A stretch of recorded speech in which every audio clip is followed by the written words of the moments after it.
रघुपति राघव राजा राम, पतित पावन सीताराम. പ്രിയപ്പെട്ടവരെ, 3 ദിവസം നീണ്ടു നിൽക്കുന്ന ഗൗരവമുള്ള പഠനങ്ങൾക്കും ചർച്ചകൾക്കും ഇന്നലെ വൈകിട്ട് ഇവിടെ തുടക്കമായിരിക്കുകയാണ്. എൻ്റെ ജീവിതമാണ് എൻ്റെ സന്ദേശം എന്ന് നമ്മെ നിരന്തരം ഓർമ്മിപ്പിച്ചുകൊണ്ടിരിക്കുന്ന എല്ലാ മതങ്ങളുടെയും കാതൽ മനുഷ്യനാണെന്നും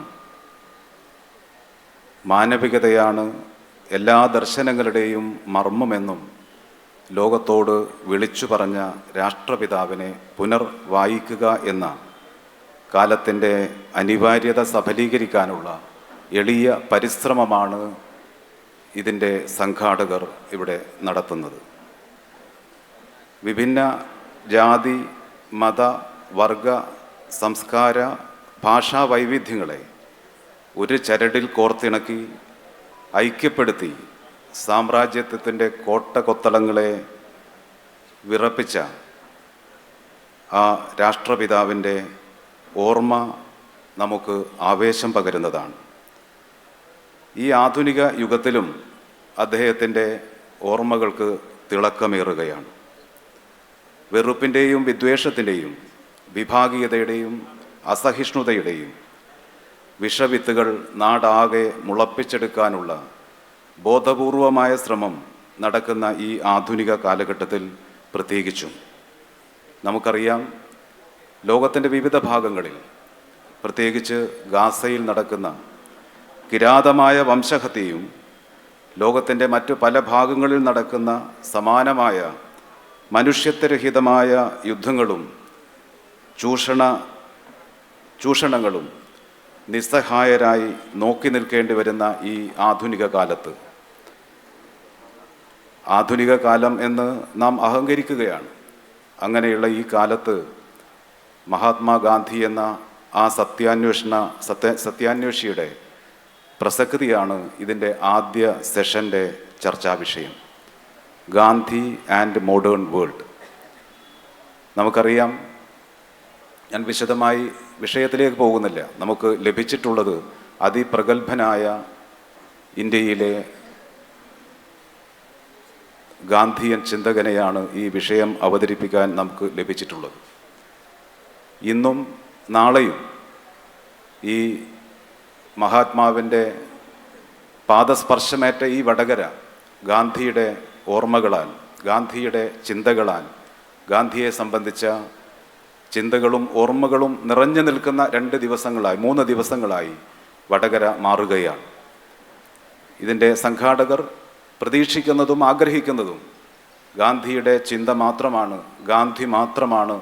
വർത്തമാന കാലത്ത് നമുക്കറിയാം, മതേതരത്വത്തെയും ജനാധിപത്യത്തെയും ഐക്യബോധത്തെയും മതസാഹോദര്യത്തെയും എല്ലാറ്റിനെയും മെതിച്ചുകൊണ്ട് കടന്നു പോകാനുള്ള ബോധപൂർവമായ ശ്രമം പല ഭാഗത്തു നിന്നുണ്ടാകുമ്പോൾ അതിനുള്ള ഏക മരുന്ന് ഗാന്ധിജിയാണ്, ഗാന്ധിയുടെ ചിന്തകളാണ്, മഹാത്മാവിൻ്റെ ഓർമ്മകളാണ് എന്ന തികഞ്ഞ ബോധ്യം ഇതിൻ്റെ സംഘാടകർക്കുണ്ട്. അതിന് അനുയോജ്യമായ വിവിധ സെഷനുകളാണ്, വിവിധ വിഷയങ്ങളാണ് ഇന്നും നാളെയുമായി ഈ ടൗൺ ഹാളിൽ നടക്കുന്നത്.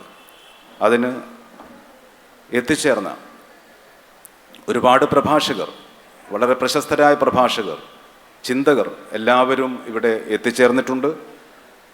ഈ ഒന്നാമത്തെ സെഷനിൽ അവതരിപ്പിക്കുന്ന വിഷയം ഞാൻ നേരത്തെ സൂചിപ്പിച്ചതുപോലെ ഗാന്ധി ആൻഡ് മോഡേൺ വേൾഡ് എന്നാണ്.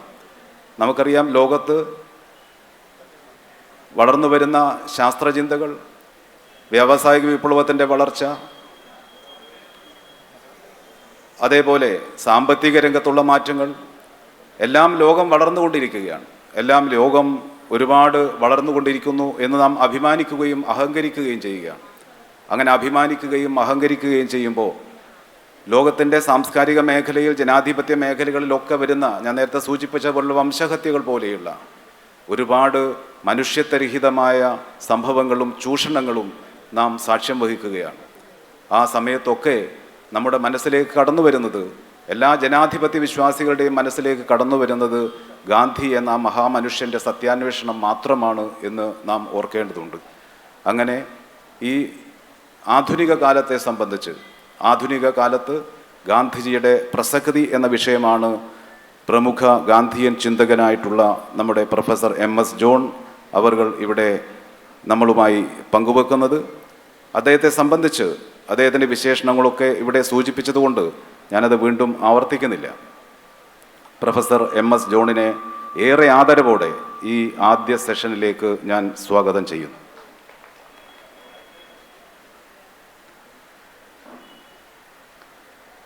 ഈ സെഷൻ ഇവിടെ നിയന്ത്രിക്കുന്നത് ശ്രീ K. വിജയൻ പണിക്കരാണ്. നമുക്കെല്ലാവർക്കും പരിചിതനായ വിജയ മാഷെ ഞാൻ ഏറെ ആദരവോടെ ഇതിൻ്റെ അധ്യക്ഷ വേദിയിലേക്ക് സ്വാഗതം ചെയ്യുന്നു. ഈ സെഷന് നന്ദി പ്രകാശിപ്പിക്കുന്നത് നമുക്ക് വടകരക്കാർക്ക് എല്ലാവർക്കും അറിയാവുന്ന വളരെ ഏറെ പരിചിതനായ T. ശ്രീനിവാസനാണ്. മഹാത്മാ ദേശസേവാ ട്രസ്റ്റിൻ്റെ ചെയർമാൻ കൂടിയായ T. ശ്രീനിവാസനെ ഏറെ ആദരവോടെ ഈ ചടങ്ങിലേക്ക് സ്വാഗതം ചെയ്യുന്നു. ഗാന്ധി ഫെസ്റ്റ് 2025 ഏറെ ധന്യമാക്കാനും ചിന്തോദ്ദീപകമായ പ്രഭാഷണങ്ങൾ കേൾക്കാനും സംവാദങ്ങളിൽ പങ്കെടുക്കാനും ഇവിടെ എത്തിച്ചേർന്ന മുഴുവൻ ആളുകളെയും ഒരിക്കൽ കൂടി ഈ സംഘാടക സമിതിക്ക് വേണ്ടി സവിനയം സ്വാഗതം ചെയ്തുകൊണ്ട് ഈ ചടങ്ങ് നിയന്ത്രിക്കുന്നതിന് വേണ്ടി വിജയമാഷോട് സവിനയം അപേക്ഷിക്കുന്നു. അതോടൊപ്പം നമ്മുടെ പ്രൊഫസർ MS ജോണിൻ്റെ പ്രഭാഷണം, ഇംഗ്ലീഷിലുള്ള പ്രഭാഷണം ശ്രീ ദിനേശൻ മാഷ് KT ദിനേശൻ ഇവിടെ പരിഭാഷപ്പെടുത്തും. അദ്ദേഹത്തെയും സവിനയം ഈ ആദ്യ സെഷനിലേക്ക് സ്വാഗതം ചെയ്യുന്നു.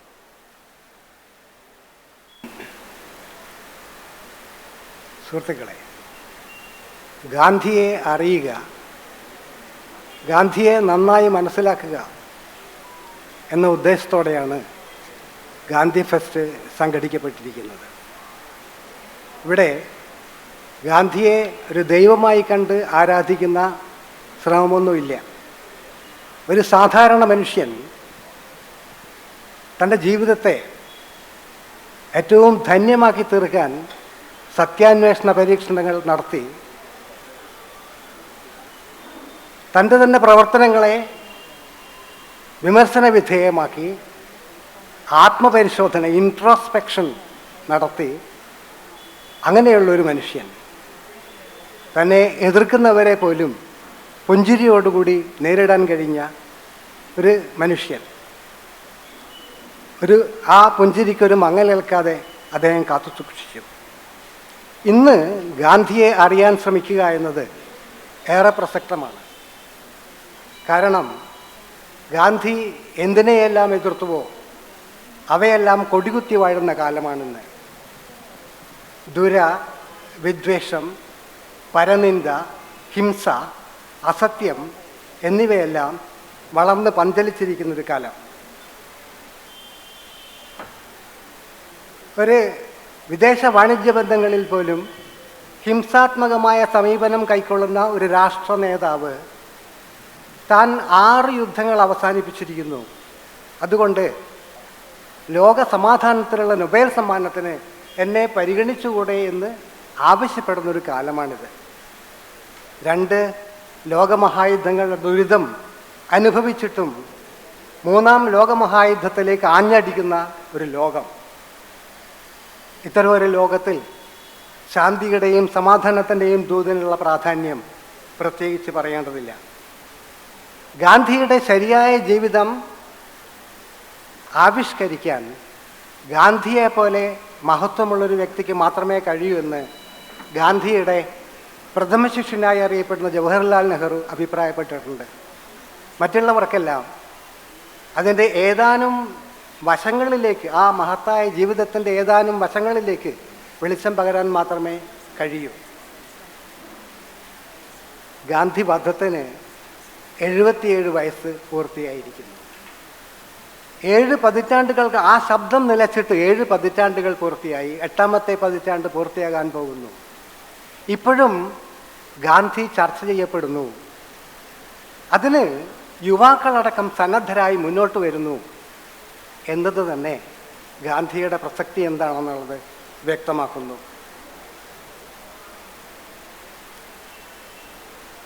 ഈ ജവഹർലാൽ നെഹ്റു അന്ന് മഹാത്മാഗാന്ധി മരിച്ചു വീണപ്പോൾ ആ ദീപം പൊലിഞ്ഞു എന്ന് പറഞ്ഞതിനോട് തുടർച്ചയായിട്ട് പറഞ്ഞിട്ടുണ്ട്, ഈ ദീപം നമ്മെ ഇനിയും പ്രചോദിപ്പിക്കും.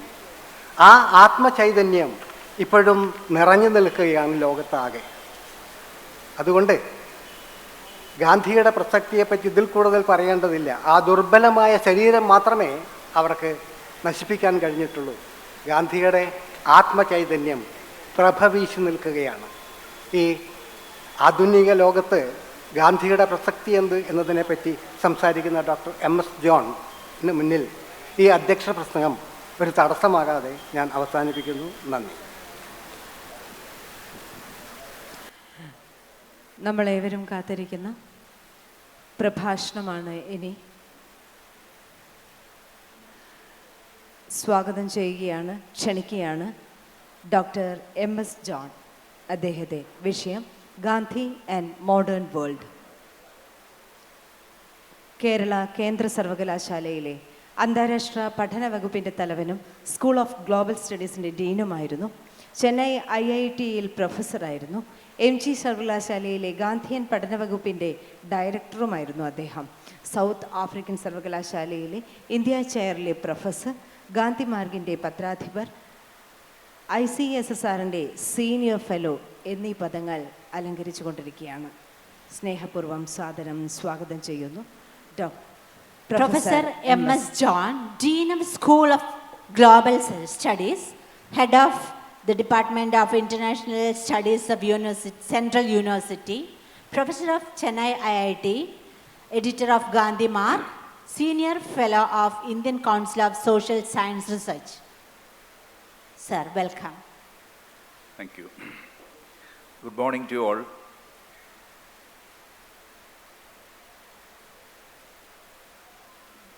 The chairperson of this session, K. Vijayan Panikar, Sri Pradeep Kumar, T. Srinivasan, dear friends from Vadagara as well as from outside Vadagara. I've been asked to speak in English on the theme Gandhi and the Modern World. And I'm expected to throw light on the impact of Gandhi on the rest of the world. So my focus is on how Gandhi influenced people, movements, and ideas in the rest of the world. Before I venture to discuss about this theme, I remember an eminent peace researcher known as Johan Galtung. He's a Norwegian by origin. As a youngster, he was attached to the Indo-Norwegian Fisheries Project in Kerala. And I want to tell you that this was in the 50s, and he was a young researcher, a sociologist. So when you undertake any development project, they also do some evaluation work. As part of that evaluation, a questionnaire was circulated to the fishermen. And interestingly, Johan Galtung included one question about Gandhi. Who is Gandhi for him, for you? And most people answer that he is the father of the nation. He won independence for our country and so on. And he said that I was really surprised with these answers. And he said that the greatest gift that the Mahatma gave to the world was his weapon of satyagraha, non-violent action. And nobody mentioned about that. And we see that this person Johann Galtung, he literally cried when the Mahatma was assassinated. He cried, he wept. And he was also a conscientious objector. You know that in Europe, young people are required to do compulsory military service. If you don't do that service, what happens? You will be jailed for a period of 6 months. And he underwent prison experience of 6 months. And I now want to briefly discuss with you Gandhi's ideas, particularly relating to non-violence and satyagraha, which is also known as the truth force. And I'm sure that in the discussions that took place yesterday as well as that will follow my lecture, will be elaborating on this theme. But broadly, his ideas did not remain confined to India. It traveled across the globe. It influenced several movements for justice, equality, and peace. And it took place literally in every continent. It may not be, my tracing of this may not be very chronological or thematic, but then whatever is possible, I'll try to do that because it's a very vast topic. If you look at his foundations, Gandhi's journey began in India, not in India, but in South Africa between 1893 and 1940. Now he experimented with satyagraha or non-violent resistance while fighting discrimination against the Indian community.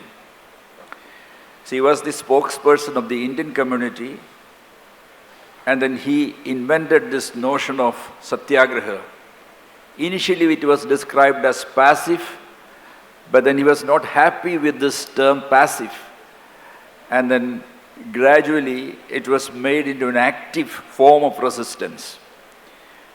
And then this was termed as satyagraha, or holding fast to truth. And mind you, this holding fast to truth does not mean that your notion of truth should always prevail. Instead, your notion of truth is being made to interact with the other's notion of truth, and in the process, there is space for revising your notion of truth. And Gandhi would not say that this is truth and you all should, come around my notion of truth. But he would humbly say that this is what I understand.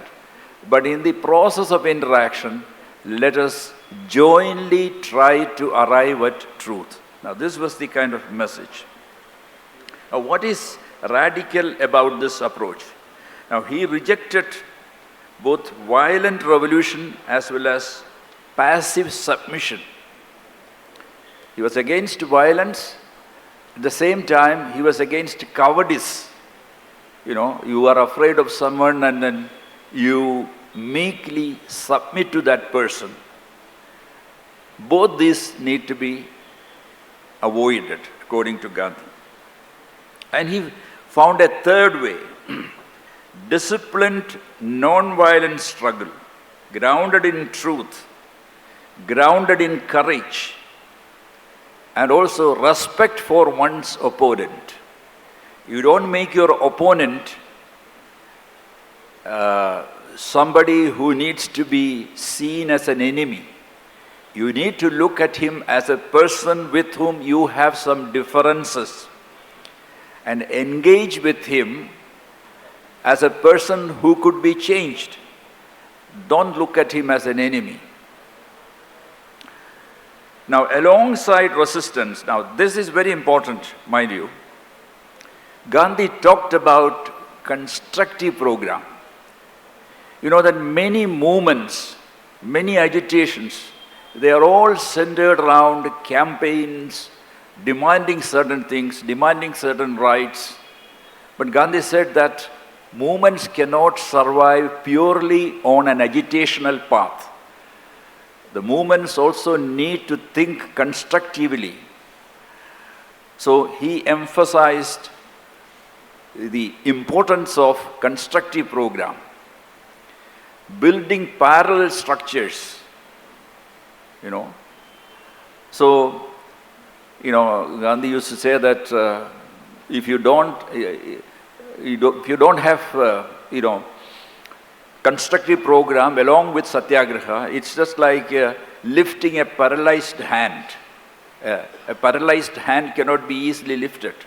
So what gives vigor, strength and stability is the existence of constructive program along with agitation. Very often we tend to discount the importance of constructive program. Now, as part of that, he talked about developing village self-reliance, encouraging education, spinning khadi and all that. So, in other words, it was aimed at building alternative systems of justice and dignity. Now, this is very, very important, and in many movements which have failed to make an impression, this was the reason why they actually failed. They focused more on agitation without trying to think constructively and evolve something as an alternative, some kind of parallel structures, okay, which could be presented before the people as, as an alternative to infuse, some degree of confidence in the agitation that you undertake. So this philosophy soon caught the imagination of people outside the country, within the country as well as outside. In 1939, a pacifist, known as Richard Gregg, he wrote a book on the power of non-violence after coming and watching Gandhi's action, involving in discussions with him. He wrote this book. So this book actually translated Gandhi's thought for the Western audience, laying ground for pacifist and civil rights movements in many parts of the world. I'll start with Gandhi's influence on the United States. In two areas, there are also other areas where, people have been influenced, but particularly in two areas. One is in the civil rights movement, and the other is in the farm workers movement or labor struggle. And in the United States as well as in many European countries, there are people who actually give you training in non-violent action.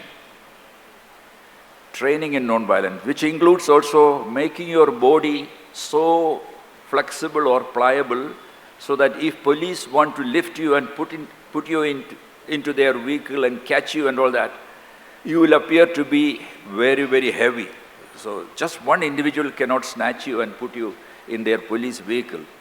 2 or 3 persons will be required. Now, this kind of training is given routinely by different groups. So, the most important influence was on the civil rights movement led by Martin Luther King Jr. Now, he was influenced by theologians like Thurman, who actually came to India, interacted with Gandhi, and wrote about Gandhi, and then they also talked about this as a Christian way of, resisting. They found parallels between Christian doctrines and the method adopted by Gandhi. And Thurman was, of course, a teacher of Martin Luther King. Now, King himself made a visit to India in 1959, and he declared, the guiding light of our technique of non-violent social change, he said, is Gandhi. Now, inspired by Gandhi, the civil rights movement organized the Gandhian methods like boycotts, sit-ins, marches. Now, all these led to landmark achievements like the Civil Rights Act of 1964 and the Voting Rights Act of 1965.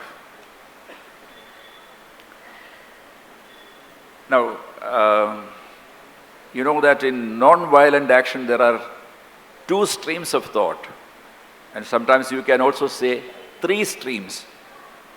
One stream says that you should accept non-violence as a creed, as a faith, and you should be always, in a very pure fashion, you should be attached to non-violence.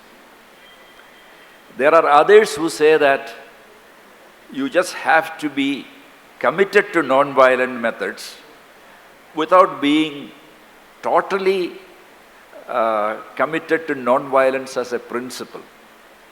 So in other words, you should use non-violence strategically, tactically, because in terms of cost and benefit, the non-violent method is certainly much more advantageous. So these people are known as the strategic people. And there are others who say that we have to be conscious about non-violence as a principle and we should be committed to it. At the same time, we should also be conscious about strategies. So, if you look at Martin Luther King, he belonged to that third category. This is how I assess him. He was not like Gandhi in one respect, in the sense that Gandhi, although there were a number of campaigns, Gandhi was terribly afraid of mass campaigns, because he feared the mob. He thought that, when the mob behave, that will, you will not be able to control the mob. So in later years, he was actually engaging in individual action, like fasting and all that, instead of organizing mass protests. But Martin Luther King, in contrast, he organized mass rallies. Secondly, the weaknesses of the opponent were exploited by Martin Luther King. Gandhi would not do that because of his purist concerns. He would not take advantage of the weakness of the opponent. He would always communicate straightforward that this is what we are going to do. He would not hide anything. But Martin Luther King said, no, we should also be strategic. Every weakness of the opponent should be exploited by us to our advantage. Now, in contrast to that, now there is another figure who worked in the field of farm workers, welfare as well as their rights. His name is Cesar Chavez, a American with Mexican origins. He adopted Gandhian methods in the farm workers movement. As a youngster, Chavez had seen a newsreel. Those days, between, there was, during the intermission of, in the cinema theaters, we also have cinema theaters where, there's a break between the two parts of the, cinema screening. During that time, they showed a brief, picture and, a movie of Gandhi. So that image actually stuck with him. And then he employed the same kind of methods like fasting, marches, boycotts, etc., to fight for fair wages and better working conditions for the agricultural laborers against those huge landowning groups, against sort of semi-corporate groups. And in 1966, he undertook a march from Delano to Sacramento. Now this actually in many ways echoed Gandhi's Salt March.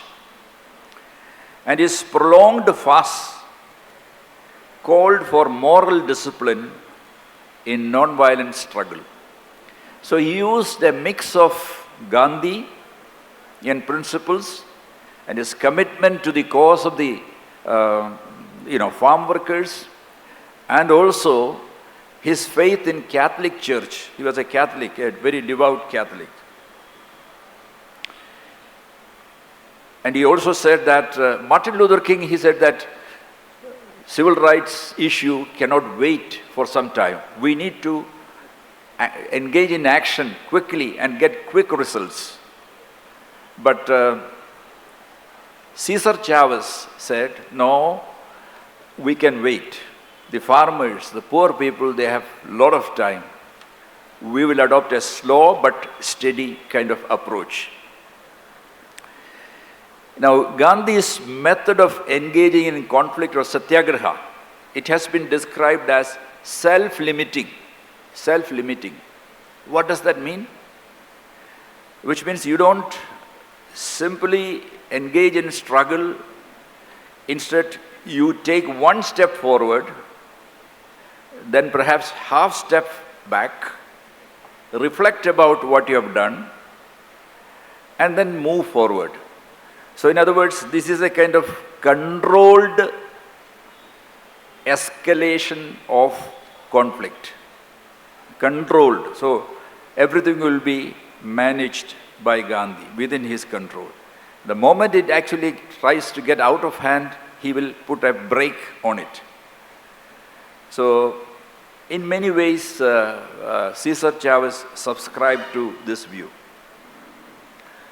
So racial justice and also labor justice, both these were waged in the United States without engaging in violence. And now coming to Africa, we know about the decolonization of Africa, how after India won independence, in the 60s, many African countries also attained independence. And South Africa, of course, Gandhi's early experiments were there. So therefore, they left their imprint. I held a chair in Gandhi's name in South Africa. And once, generally, as Indians, we think that Gandhi belongs to India. So once the head of the department, a professor in the political science department, reminded me, Gandhi belongs to not only your nation, he is a part of the struggle of South Africa as well. So he is a person who belongs to these two countries, not just India. So that's a very, interesting reminder in the sense that Gandhi's struggles had their impact on the apartheid struggle later. During Gandhi's time, he did not undertake any action alongside the black community against the colonial authorities. But his son, Manilal, was there, and they persuaded the ANC leaders of that time, like Chief Luthuli and so on, to undertake defiance campaigns in the 50s along Gandhian lines. And these defiance campaigns against the apartheid regime did not elicit the kind of response that one would expect from such non-violent movements. The regime was very, very ruthless. And at a place called Sharpeville, there was a kind of massacre. So faith in non-violence was actually undermined as a result of this massacre. Many ANC leaders felt that non-violence will not work against the apartheid regime. And they one section organized a wing for militant armed action. But here too, mind you, it was not unregulated terrorist kind of actions. It was controlled in some sense. They would target certain institutions and certain symbols of apartheid authority, and they would destroy those buildings, bridges, and such kind of infrastructure. We use the term sabotage in English to, to describe it. So this happened in the 60s and 70s and so on. And you know that these people were all put in jail and all that. And finally, a kind of negotiated agreement was, negotiated settlement was reached, and the apartheid regime was overthrown. What I want to say is that after the end of the regime, the transition from a white minority rule to a black majority rule took place in a very smooth manner, a relatively smooth manner. There was no witch hunt. There was no attempt to identify those people who tortured you and then, take retaliatory action against those people. Instead, they went through a process of forgiveness, mercy, repentance, restoration, and so on. These actually, send a message that Gandhi was still alive and Gandhian principles were in operation. And the Truth and Reconciliation Commission of South Africa suggests that, the former enemies can be made to repent and the victims can forgive the offenders. The remaining, family members of the victim can forgive the offenders and so on and so forth. In other places in Africa also, Gandhi had influence. You know that in Ghana, the, main leader, Kwame Nkrumah, he was influenced by Gandhi's ideas. He didn't use the term non-violence, but he interpreted it as positive action. This was the term used by him, positive action. But this was influenced by the Gandhian method. And in eastern region, if you go to Tanzania, we have the case of Julius Nyerere. He adapted the Gandhian idea of Sarvodaya, and he came up with his own notion known as Ujama, village level solidarity, rural development, village level solidarity. Okay? Not adopting, Western models of development. Instead, self-reliant modes of development. And this certainly had an impact on, Gandhian ideas certainly impacted on this notion. Self-reliance and communal solidarity. Of course, Tanzania did not make much headway in economic terms in so-called improving their GDP and all that. But then they were able to engage in a form of development which was ecologically sound, which did not produce gross inequalities.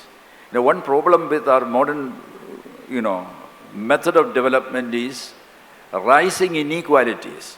Now we talk about moving from 3-point-some million to 5 trillion to 5 trillion.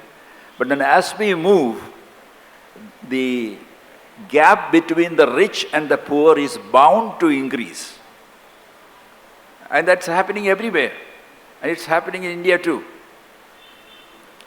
And interestingly, one thing which is good about Kerala is that the gap between the rich and the poor in Kerala compared to many other North Indian states is relatively less.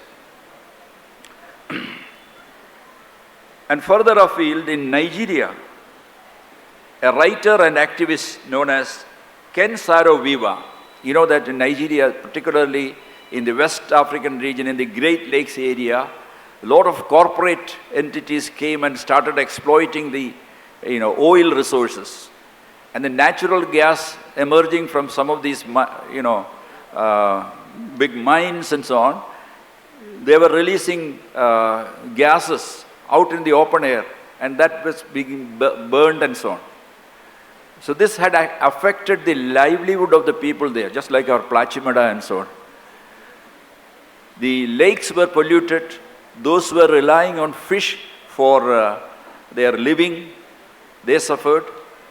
So the Ogonis, that's an ethnic group known as the Ogonis, under the leadership of Ken Saro-Wiwa, he consciously studied Gandhi and led the Ogoni people against oil exploitation. Of course, he didn't succeed. In fact, Ken Wiwa was executed by the military regime, but then his memories still remain and memories still inspire people. Coming to Latin America, in Latin America his influence was through a person known as Shantidas, Lanza del Vasto. He was a European disciple of Gandhi, an Italian, a rich Italian. After the death of Gandhi, he tried to construct a community, almost like an ashram, where people practiced Gandhian values. The first attempt was not very successful, but then subsequently he formulated a new one with new rules, which I think even now it survives.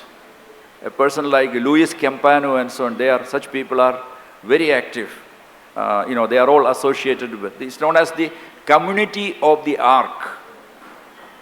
And this, Lanza del Vasto, he had a tremendous influence on some of the activists in places like Argentina. Say, for example, the 1980 Nobel Peace Prize winner, Adolfo Pérez Esquivel of Argentina. Now, he was influenced by Lanza del Vasto. Even the indigenous movements of the indigenous people. You know that in Latin America there were a lot of indigenous people, indigenous Native Americans. Okay? And these indigenous people, they started a movement that our lands should be protected. And our land should have our own system of governance. We should experience autonomy in our, areas. It is known as the Zapatista movement. And if you study closely, the Zapatista movement had a lot of ingredients of, the Gandhian ideas and so on. And interestingly, one of their autonomous municipalities is called Moises Gandhi, just to, record their, commitment as well as their, sense of, that they drew their inspiration from Gandhi. They called one of their municipalities Moises Gandhi. And there was also, Brazil had a landless workers movement. And they also used non-violent land occupations. Now, alongside schools and cooperatives, all these, giving an impression that they were engaging in movement. At the same time, they were building schools, they were building cooperatives, like constructive activities that Gandhi had talked about. Now, coming to Europe, during the Cold War period, Gandhian ideas animated particularly among the East European dissidents. We have the case of Václav Havel. He called for live in truth. You live in truth. Now this actually strongly resonated with Gandhi's ideas. And the Velvet Revolution in Czechoslovakia, as well as the solidarity movement in Poland, which led to the, the removal of the regime and so on, they all were inspired by Gandhian ideas. Now, I want to say here that more than Gandhi directly, it was one of the interlocutors, one of the persons who actually mediated or who conveyed Gandhi's ideas in a very simplified and tactical fashion, who inspired many of these movements. And his name is Gene Sharp. Gene Sharp. He's an American and he's associated with the Albert Einstein Institution. And he wrote The Politics of Nonviolent Action. It was brought out in 1970s, early 1970s. 3 volumes. And then later other books were written by him. Making Europe Unconquerable. How you can resist authoritarian regimes and so on. So many of his books were translated into East European languages and they were made available to the public. So they actually, more than Gandhi's ideas directly, the way in which Gandhian ideas were communicated by Gene Sharp played a major role. So Gandhi was an indirect influence and Gene Sharp was a direct influence because he presented Gandhi's ideas in a very tactical way, trying to convince even military people, okay? And his approach was strategic approach to non-violence.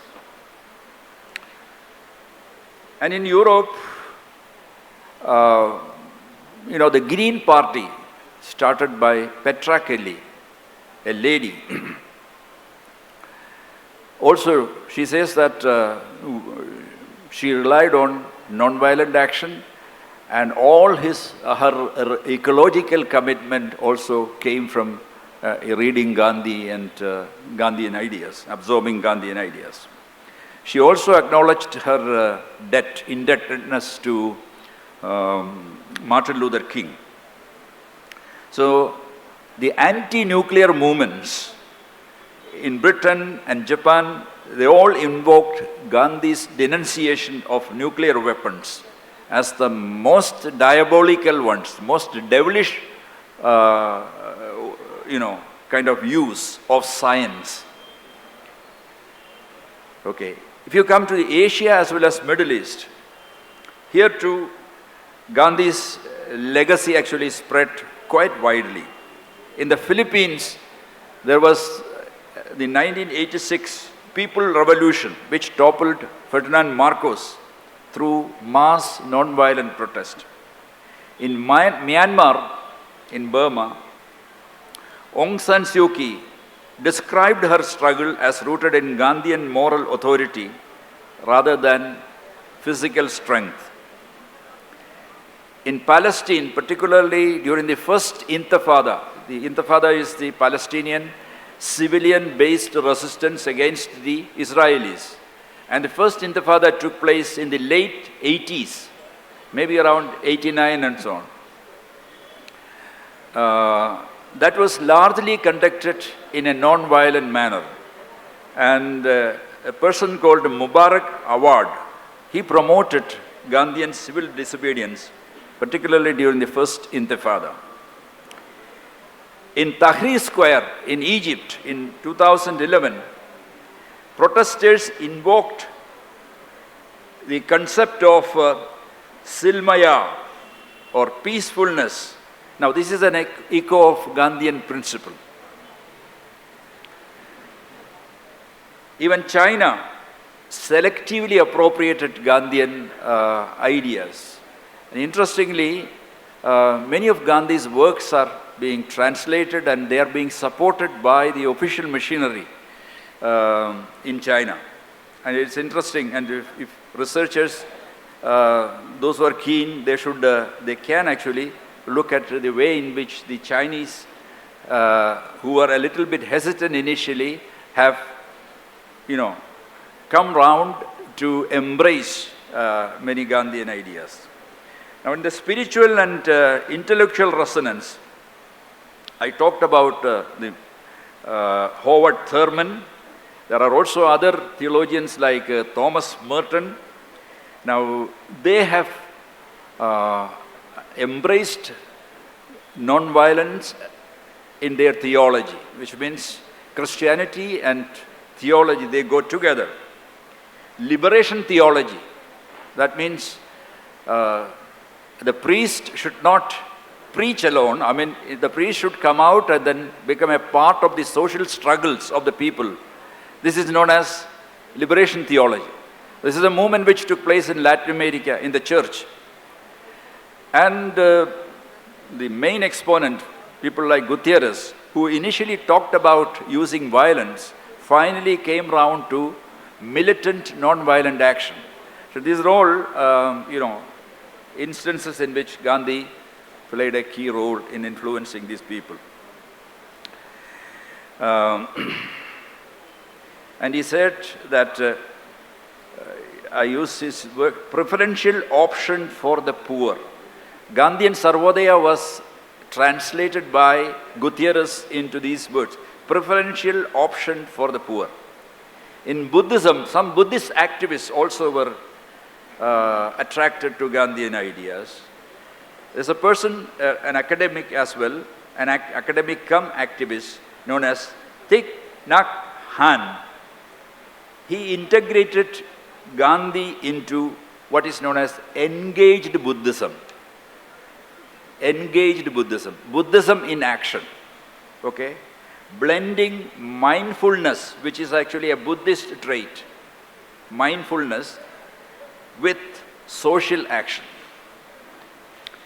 In education, Gandhi's ideas on basic education, Nai Talim and so on, it influenced Julius Nerere's education for self-reliance in Tanzania. Paulo Freire, his pedagogy of the oppressed and the need for dialogue, particularly in the Brazilian context. And also Montessori education, how children need to be taught, particularly in the early stages. And Gandhi had interactions with Maria Montessori. Now, why is Gandhi still relevant? We actually live in a time of climate crisis. We live in a time of inequality, war, authoritarianism, and interestingly, after the COVID crisis, many people thought that the COVID crisis would actually lead to a kind of self-reflection and people would change their ways of life, thinking and so on. Because that was a period of uncertainty.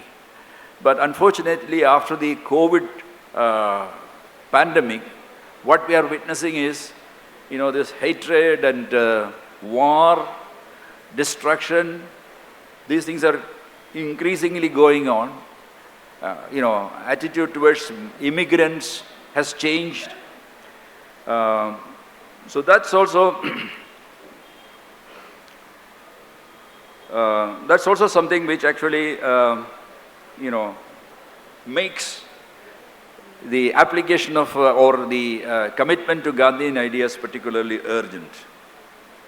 Gandhi's message of ecological balance, simplicity, non-violence and human dignity. Now, human dignity is very important in our context. He may not use the term human right, but he would use the term human dignity. He says that all human beings are painted with the divine brush.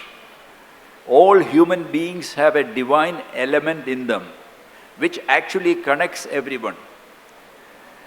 And his greatest gift to the world, in political terms, is this idea of civic nationalism. Civic nationalism. In Western countries, they talk about multiculturalism. But this notion of civic nationalism is little more than that. It says that people belonging to different religions, races and so on, they can live together in harmony. Live together in harmony. Of course, to live together in harmony, you may have to make certain compromises. That's the challenge. And Gandhi threw up this challenge. So, for many multicultural, multi-ethnic societies, this notion of civic nationalism is an idea which Gandhi had put forward. And I'm sure that this would be one of his contributions. The United Nations made October 2nd the International Non-Violence Day, which was another indirect recognition of the importance of non-violence. And in 1981, in Virchi, a new organization was formed by the Gandhians and peace activists known as the Peace Brigades International. And this Peace Brigades International helps non-violent activists and workers. And they have done a lot of activities. They volunteer worldwide with this spirit. So if you are a human rights worker and then if you move around, you may be attacked by anyone. So the peace brigades, they sometimes accompany these human rights workers and non-violent activists, provide them not physical protection, at least symbolic protection. Give them encouragement that you are not alone, but we are there. So many such volunteers accompanied these peace activists and non-violent activists, particularly when their life was in danger. Okay.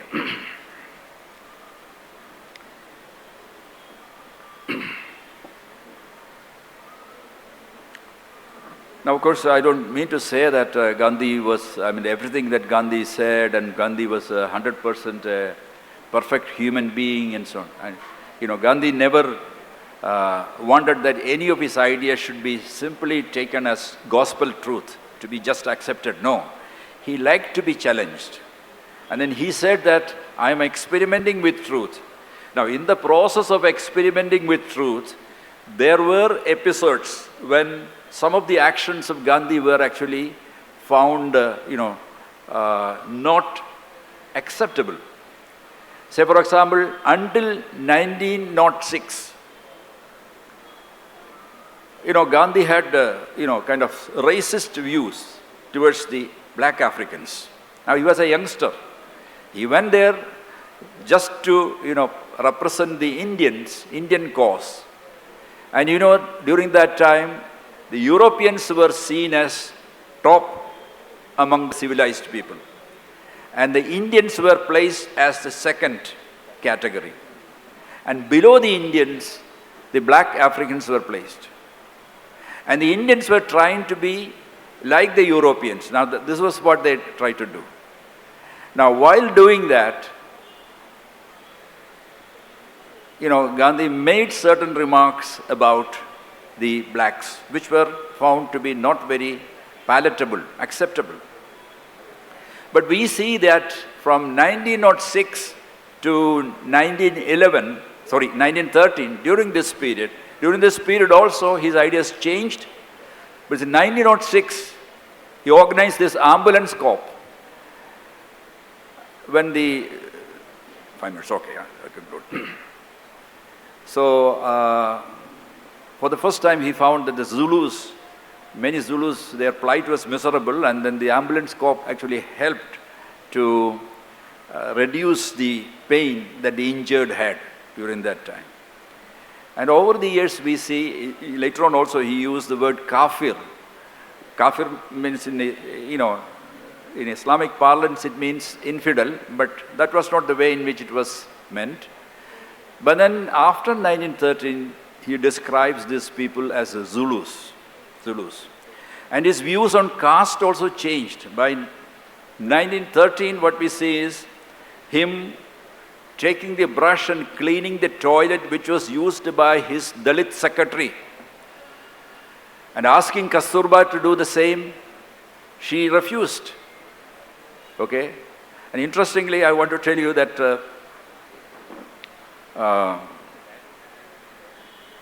there is a professor, a Gujarati professor. He was earlier based in a petroleum university in Baroda, who said that when Gandhi established his ashram in Ahmedabad, many ashram invites were Dalits. So the people used to fund Gandhi, they used to be inspired by Gandhi, but they never used to invite him to their home because he was interacting constantly with the Dalit community. They wouldn't invite him to their home. And that took place even during the Salt Satyagraha, when Gandhi was actually being put up in schools and public institutions, never in private homes, because nobody invited Gandhi to their homes. Okay. And Pope Francis, for the first time, in his encyclical letter, he referred to Gandhi. And not just once, on 3 or 4 occasions, he referred to Gandhi. So I will just conclude. So from Martin Luther King in the United States, to Mandela in South Africa, to Nyerere in Tanzania, to Petra Kelly in Germany, to Zapatistas in Mexico, in all these areas, Gandhi's influence has been profound and far-reaching.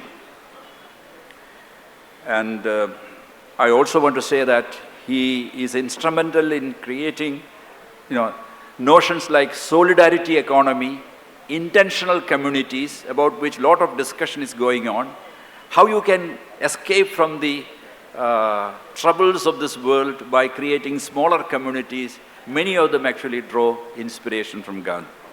So with these remarks, I also want to thank the organizers for inviting me, and also I'm just surprised at the way in which the local community has been brought into a process of organizing an event like this. And this is something that is remarkable and which I have not seen anywhere. And the organizers certainly deserve a prize for that. Thank you. Thank you, sir. Thank you for your inspiring words and especially your presence. And modern world എന്ന വിഷയത്തെക്കുറിച്ച് doctor MS John sir നടത്തിയ പ്രഭാഷണം സംഗ്രഹിച്ച് സംസാരിക്കാനായി Shri KT Dineshan സാറിനെ സാദരം വേദിയിലേക്ക് ക്ഷണിക്കുന്നു.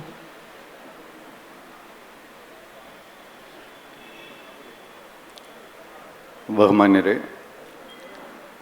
ഗാന്ധിയുടെ സ്വാധീനം ആധുനിക ലോകത്തിൽ എന്ന വിഷയത്തിൽ ശ്രീ MS ജോൺ നടത്തിയ പ്രഭാഷണത്തെ വളരെ ചുരുങ്ങിയ വാക്കുകളിൽ സംഗ്രഹിക്കാനാണ് ഞാനിവിടെ ശ്രമിക്കുന്നത്.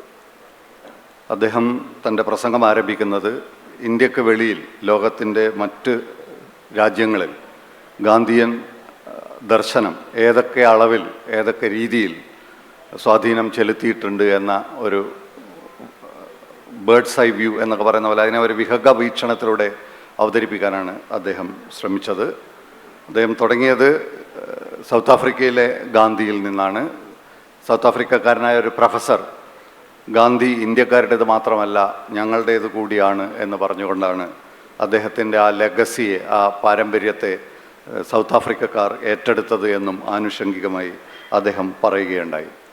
ഗാന്ധിയൻ ദർശനത്തിൻ്റെ ഏറ്റവും അടിസ്ഥാനപരമായ ഒരു മൂല്യമായി അദ്ദേഹം ഇവിടെ ഉയർത്തിക്കാട്ടിയത് അക്രമാസക്തമായ പ്രതിരോധത്തിന് എതിരും നിഷ്ക്രിയമായ കീഴടങ്ങലിനുമെതിരായ ഗാന്ധിയുടെ ആ നിലപാടാണ്.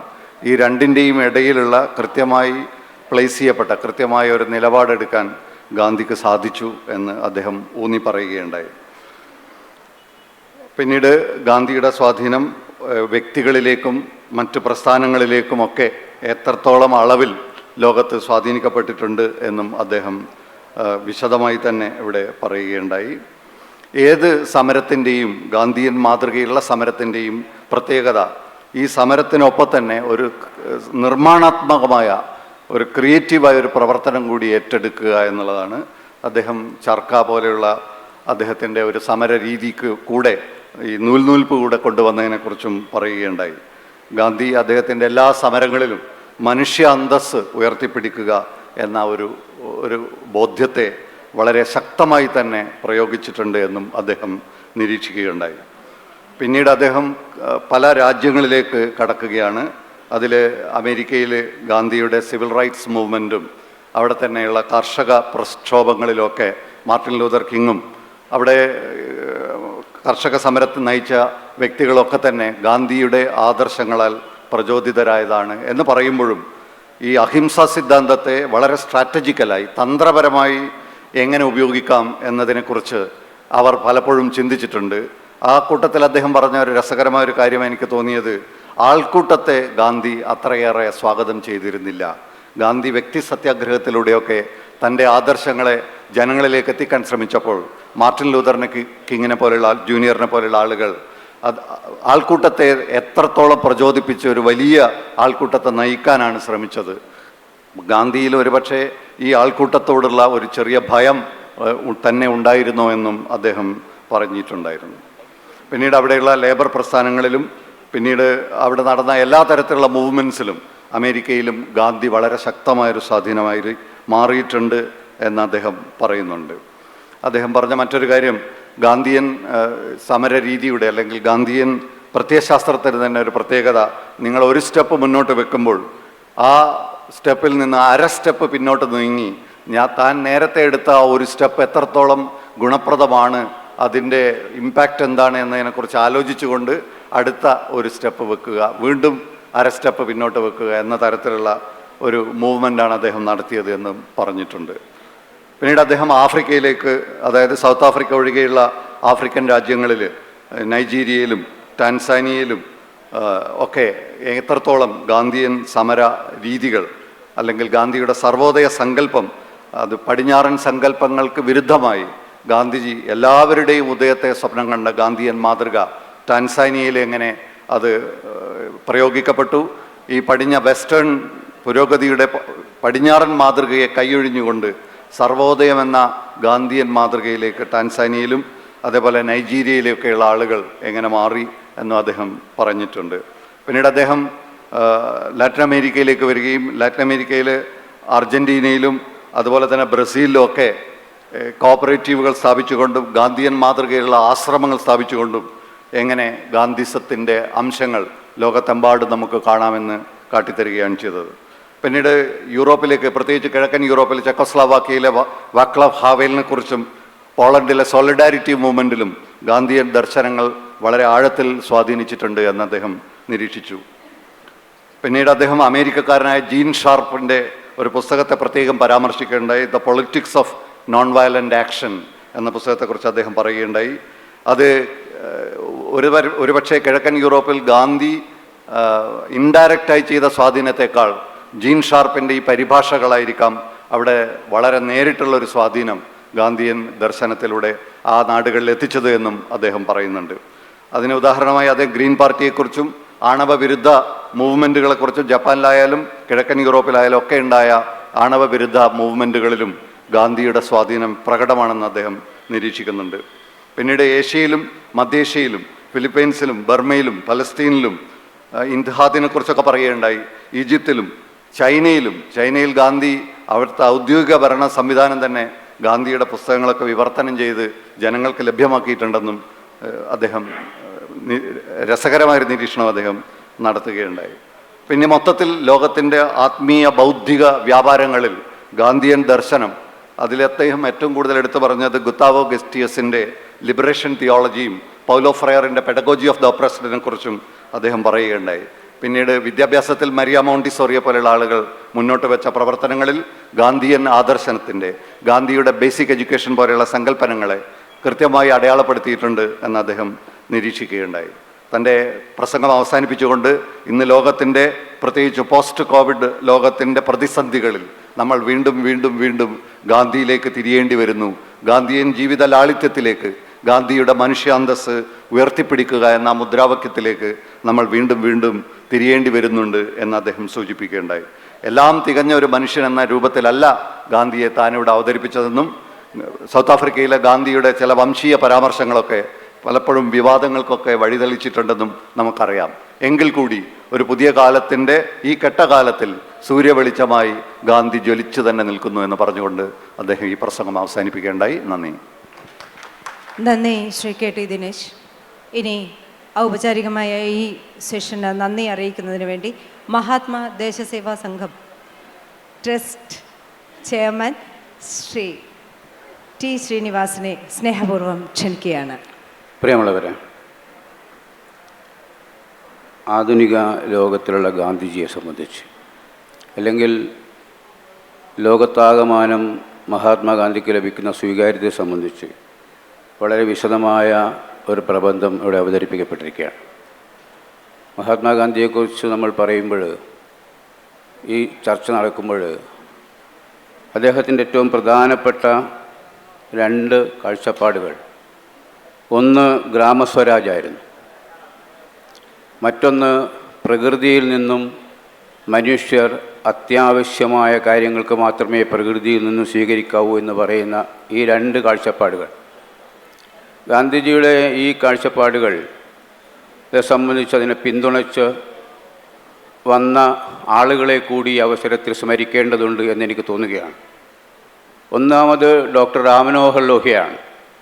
ആദ്യത്തെ ഇന്ത്യൻ പാർലമെൻറ്റിൽ മഹാത്മാഗാന്ധിജിയുടെ കാഴ്ചപ്പാടുകൾക്കനുസൃതമായ ഒരു ഭരണ സംവിധാനം ഉണ്ടാകുന്നതിനെ സംബന്ധിച്ചുള്ള വിഷയങ്ങൾ അവതരിപ്പിച്ചപ്പോൾ ദൗർഭാഗ്യവശാൽ അന്നത്തെ പാർലമെൻറ്റിൽ പലരും ഡോക്ടർ രാം മനോഹർ ലോഹ്യയെ, ഡോക്ടർ ലോഹ്യ ഇന്ത്യയെ കാളവണ്ടി യുഗത്തിലേക്ക് നയിക്കുകയാണ് എന്ന് പറഞ്ഞുകൊണ്ട് അധിക്ഷേപിക്കുകയായിരുന്നു. മറ്റൊരു വ്യക്തി JC കുമരപ്പയാണ്. ഗാന്ധിജിയുടെ കാഴ്ചപ്പാടുകൾക്കനുസൃതമായി ആദ്യത്തെ പ്ലാനിംഗ് ബോർഡ് വൈസ് ചെയർമാൻ എന്ന നിലയിൽ അദ്ദേഹം ഒരു ആസൂത്രണ പദ്ധതി അവതരിപ്പിച്ചപ്പോൾ ആ പദ്ധതിക്ക് അംഗീകാരം ഉണ്ടാകുവാൻ സാധിച്ചില്ല. പിന്നീട് നമുക്ക് കാണുന്നത്, ഇപ്പോഴും നമുക്ക് അനുഭവപ്പെടുന്നത്, ഗാന്ധിജി കൊല ചെയ്യപ്പെട്ടതിന് ശേഷമുണ്ടായ ഏറ്റവും വലിയ പ്രശ്നം എനിക്ക് തോന്നുന്നത്, ഇന്ത്യയിൽ ബ്രിട്ടീഷുകാർ ഉണ്ടാക്കിയിരിക്കുന്ന യാതൊരുവിധ നിയമങ്ങളും പിന്നീട് വന്ന ഗവൺമെൻറ്റുകൾ മാറ്റിയില്ല എന്നുള്ളതാണ്. ഇപ്പോഴും നമ്മുടെ പല നിയമങ്ങളും ബ്രിട്ടീഷുകാരുടെ കാലത്ത് ഉണ്ടാക്കിയിരിക്കുന്ന നിയമങ്ങൾ തന്നെയാണ്. അതിനൊരു മാറ്റം വരുത്താൻ ശ്രമിച്ചത് മൊറാർജി ദേശായിയുടെ ഗവൺമെൻറ്റിൻ്റെ കാലത്തായിരുന്നു. അന്ന് മൊറാർജി ദേശായിയുടെ ഗവൺമെൻറ് അതിനുള്ള ശ്രമങ്ങൾ തുടങ്ങുകയായിരുന്നു. സ്വത്തവകാശ മൗലികാവകാശ പട്ടികയിൽ നിന്ന് എടുത്തുമാറ്റുകയും ജോലിക്ക് കൂലി ഭക്ഷണം എന്ന് പറയുന്ന പദ്ധതിയിലൂടെ തന്നെ സമ്പത്ത് മുഴുവൻ ഗ്രാമീണ മേഖലകളിൽ സാധാരണക്കാരായ ആളുകളിലേക്ക് ഭക്ഷണം എത്തിക്കുകയും ചെയ്യുക എന്ന് പറയുന്ന പദ്ധതിയിലേക്ക് വന്നപ്പോൾ ആ ഗവൺമെൻറ്റിനെ താഴെ ഇറക്കുകയായിരുന്നു. പിന്നീട് ഗാന്ധിജിയുടെ നമ്മൾ ഓർക്കുമ്പോൾ ഏറ്റവും സുപ്രധാനമായ കാര്യം രാജീവ് ഗാന്ധിയുടെ ഗവൺമെൻറ്റാണ്. ഗാന്ധിജിയുടെ ഗ്രാമസ്വരാജും ഗാന്ധിജിയുടെ പ്രകൃതി സംരക്ഷണത്തെ സംബന്ധിച്ചുള്ള വളരെ വ്യക്തമായ 2 നിയമങ്ങൾ ഉണ്ടാക്കിയത് രാജീവ് ഗാന്ധിയുടെ ഗവൺമെൻറ് കാലത്താണ്. ഒന്ന്, അധികാരം ഗ്രാമങ്ങളിലേക്ക്, ഗ്രാമസഭകൾക്കാണ് അധികാരം എന്ന് പറഞ്ഞ നിയമം ആദ്യമായി ഉണ്ടാക്കിയത് രാജീവ് ഗാന്ധിയുടെ ഗവൺമെൻറ് കാലത്താണ്. അതേപോലെ ഇന്ത്യയിലെ പ്രകൃതി വിഭവങ്ങൾ സംരക്ഷിക്കുന്ന തരത്തിലുള്ള അതിശക്തമായ ഒരു നിയമം ഉണ്ടാക്കിയതും രാജീവ് ഗാന്ധിയുടെ ഗവൺമെൻറ് കാലത്താണ്. ഇതൊക്കെ തന്നെ നമ്മൾ സ്മരിക്കേണ്ടതുണ്ട്, ചർച്ച ചെയ്യേണ്ടതുണ്ട് എന്നുള്ളത് കൊണ്ട് ഞാൻ ഈ അവസരത്തിൽ ഇവിടെ പറയുകയാണ്. 2 മിനിറ്റാണ് സമയം. ഇവിടെ ഈ വിഷയം അവതരിപ്പിച്ച ഡോക്ടർ MS ജോണിന് ഈ സംഘാടക സമിതിയുടെ പേരിൽ നന്ദി രേഖപ്പെടുത്തുകയാണ്. അതേപോലെ തന്നെ ഇവിടെ സ്വാഗതം ആശംസിച്ച ശ്രീ P. പ്രദീപ് കുമാർ, അധ്യക്ഷത വഹിച്ച K. വിജയൻ പണിക്കർ, ഇവിടെ നമുക്ക് മലയാളത്തിൽ സംഗ്രഹിച്ച് വിഷയം അവതരിപ്പിച്ച ശ്രീ KT ദിനേശൻ, ഇവിടെ വന്നു ചേർന്നിരിക്കുന്ന മുഴുവൻ ആളുകൾക്കും ഈ സംഘാടക സമിതിക്ക് വേണ്ടി ഹൃദയത്തിൻ്റെ ഭാഷയിൽ നന്ദി രേഖപ്പെടുത്തുന്ന അഭിവാദനങ്ങൾ.